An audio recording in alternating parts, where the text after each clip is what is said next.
आज होता आमच्याकडे हळदी कुंकवाचा कार्यक्रम आणि त्याचसोबत आणखी एक गोष्ट सुद्धा होती बरं का, ती मी पुढे जाऊन तुमच्यासोबत शेअर करते. आता कार्यक्रम आहे म्हटल्यावरती छान अशी रांगोळी तर काढलीच पाहिजे, पण मला छान जमत नाही. तुटकी फुटकी कशी तरी मी आपली काढून घेतली.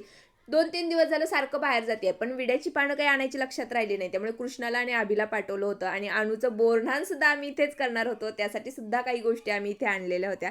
तर ही साडी आहे ना, माझ्या सासूबाईंची साडी आहे. दिवाळीत मी त्यांना घेतली होती, पण अजूनपर्यंत त्यांनी काही घातलेली नाहीये. तर म्हटलं चला आज मीच त्याचं उद्घाटन करून घेते. थोडासा मेकअप करून घेतला. खूप छान असं नाही, पण सिंपल असं मी तयार झाले होते आणि अनु सुद्धा छान छान ड्रेस घालून आली होती. आता 2-3 दिवस झालं सारखं इकडे जा तिकडे जा चालूच होतं. त्यामुळे घरात खूप जास्त पसारा पडलेला. सकाळपासून मी तोच आवरत होते. त्यामुळे डेकोरेशन करायचं राहिलं होतं. त्यामुळे सगळ्यांनी इकडे मला पटापट मदत केली आणि सगळ्यांनी डेकोरेशन करून घेतलं. आता या वहिनीबाईंना घाई होती, त्यामुळे पटकन त्यांना हळदी कुंकू लावलं. त्या गेल्या. खूप मोठं नाही, छोटंसंच असं कार्यक्रम होता. वस्तीवरच्या सगळ्या बायका, वस्तीवरच्या म्हणजे त्या सगळ्या रिलेटिव्हच आहेत माझ्या आणि गावातल्या 2-3 जणी, एवढेच जण बोलवले होते आणि त्यांच्यासाठी मी बनवलं होतं मस्त मसाले दूध.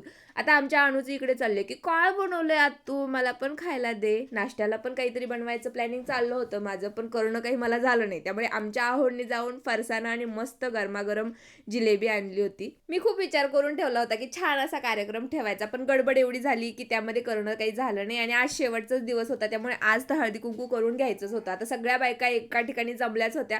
तर अनूचं बोरन्हाण पण म्हटलं चला पटकन करून घेऊया आणि आमच्या वस्तीवरच्या ना सगळ्या बायका एकाच ठिकाणी आल्या होत्या आणि असं छान वाटतं की सगळेजण आपल्या घरी आले आहेत आणि आपल्याकडे काहीतरी कार्यक्रम आहे. तर त्यानंतर आम्ही अन्वीला ओवाळायला घेतलं आणि आमच्या ओवीला सुद्धा अन्वीला ओवाळायचं होतं आणि अनुचं काय चाललंय बघा, तिला आपलं खाण्याकडेच तिचं सगळं लक्ष. अभिचं पण चाललं होतं की मला पण आंघोळ घालायची, मला पण आंघोळ घालायची, पण आमच्याकडे ना 3 वर्ष लहान मुलांना आंघोळ घालतात. त्यामुळे मी काही त्याला घातली नाही आणि कोणीतरी असं गोळा करताना त्याला चेंगरलंच होतं. चला भेटू नेक्स्ट व्लॉगमध्ये. तोपर्यंत बाय.